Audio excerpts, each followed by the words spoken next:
हे आहेत हिरवे मूग किंवा अख्खे मूग. हे 5 ते 6 तास कोमट पाण्यामध्ये भिजत टाकायचे आणि नंतर 5 ते 6 तास कापडामध्ये गुंडाळून ठेवायचे. त्यामुळे मोड आले. हे पचायला हलके झाले आणि पौष्टिकही झाले.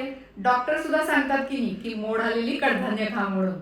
करायला सोपे, पचायला हलके, अगदी पेशंटलाही चालेल असे मुगाचे कढण. 1 वाटी मोड आलेले मूग, 2 वाट्या पाणी,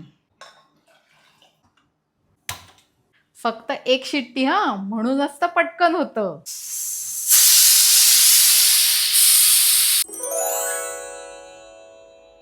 घरी केलेलं घट्टसर दही. दही नेहमी कडे निघावं. 2 चमचे दही, हरभऱ्याच्या डाळीचं पीठ, हिरवी मिरची आणि किलवर चमचा साखर. दही फेटून घेऊ. डाळीचं पीठ मिक्स करू. व्यवस्थित मिक्स करायचं.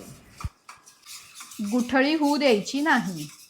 फ्लेवरसाठी किलवर चमचा साखर, चवीनुसार मीठ, पाणी, अर्धा ते पाऊण भांड पाणी. अशी कन्सिस्टन्सी यायला हवी. फोडणी करायची. तुपाची आणि तेलाची दोन्ही फोडण्या करू शकता. मला तेलाची आवडते, मी तेलाची करणार आहे. मोहरी, जिरं, हिंग, हळद, हिरवी मिरची, शिजलेले मूग आणि पाणी.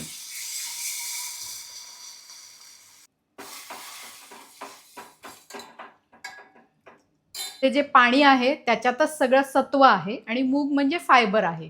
त्याच्यामध्ये आपण चवीसाठी ताक घालणार आहोत. नुसतं ताक घातलं तर ते फुटतं, म्हणून त्याला आपण थोडंसं डाळीचं पीठ लावलेलं आहे. ताक. आता रंगाचं ट्रान्सफॉर्मेशन किती सुंदर दिसेल बघा. आहा, छान आलाय ना रंग. रंगावरूनही पदार्थ खावासा वाटतो. आपण डाळीचं पीठ लावलंय त्यामुळे उकळी देऊया. कोथिंबीर. आता हे गरम गरम कढण वाढूया. पचायला हलकं तरीही पौष्टिक.